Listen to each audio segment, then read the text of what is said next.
Bakit po may mga tao pinagagaling ng Diyos? May mga tao hindi pinapagaling ng Diyos, may pananampalataya naman.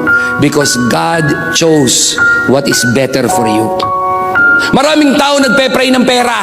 Sinagot ba ni Lord? Oo. Nung magkapera, wala na kay Lord. May sakit ka, pinagaling ka ng Diyos. Ibig sabihin, God said, that is better for you.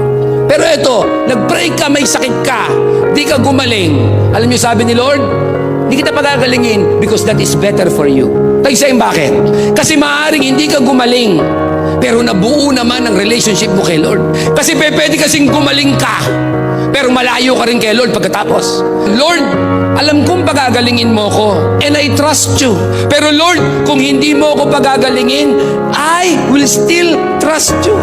May mga bagay na palagay mo ngayon, walang kwenta.